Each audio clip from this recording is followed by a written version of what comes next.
दोस्तों, Indian air force को लेके एक क्वेश्चन जो पिछले काफी समय से उठते आ रहे हैं कि इंडियन एयरफोर्स में 5वीं पीढ़ी के लड़ाकू विमान क्या सिर्फ भारतीय होंगे या फिर यहाँ पे किसी दूसरे देश से भी 5वीं पीढ़ी के लड़ाकू विमान को खरीदा जाएगा। और इसको लेके कई रिपोर्ट्स रिलीज हो चुके हैं, हमने खुद इस पे कई वीडियो बनाए हैं। लेकिन दोस्तों, अभी एक बड़ा अपडेट सामने आया है जहाँ पे भारत के डिफेंस सेक्रेटरी राजेश कुमार सिंह के द्वारा ये कंफर्म किया गया है कि अब भारत सरकार 5वीं पीढ़ी के फाइटर जेट्स के लिए अपने की एलाई कंट्रीज को कंसीडर कर रहे हैं कि उनके द्वारा बनाए गए 5वीं पीढ़ी के लड़ाकू विमान को इंडियन एयरफोर्स में शामिल किया जाए। हालांकि ये एलाई वर्ड काफी इंपोर्टेंट है क्योंकि आमतौर पर भारत के द्वारा इस तरह के एलाई वर्ड का इस्तेमाल नहीं किया जाता है, लेकिन यहाँ पे ये टर्म यूज किया गया है। तो खैर अभी इस वीडियो में हम लोग इस टॉपिक पर बात नहीं करने वाले हैं। तो यहाँ पे जो की एलाई कंट्री की बात की गई है तो इसमें सिर्फ 2 ही कंट्री है, रसिया और यूएसए, जिनमें रसिया का चांस ज्यादा है क्योंकि रसिया हमारा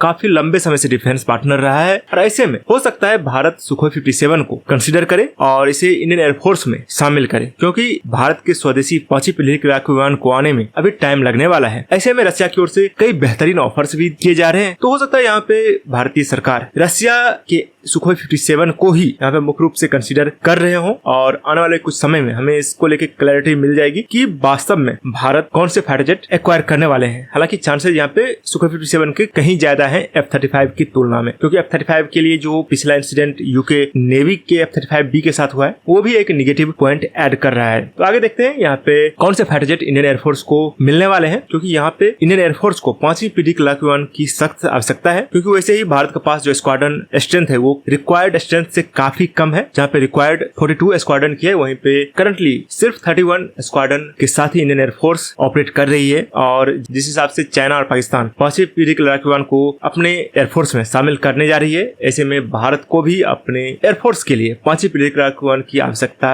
है। और यहाँ पे हो सकता है कुछ नंबरों में सुखोई 57 को या फिर F-35 को इंडियन एयरफोर्स में शामिल किया जाए, तब तक के लिए जब तक कि भारत का स्वदेशी एमका फाइटर जेट पूर्ण रूप से बनकर तैयार न हो जाए। तो दोस्तों, अभी के लिए इस वीडियो में इतना ही। आपका क्या कहना है इस टॉपिक पे अपने विचार कमेंट सेक्शन में जरूर लिखें। मिलते हैं अगले वीडियो में, तब तक के लिए जय हिंद, जय भारत।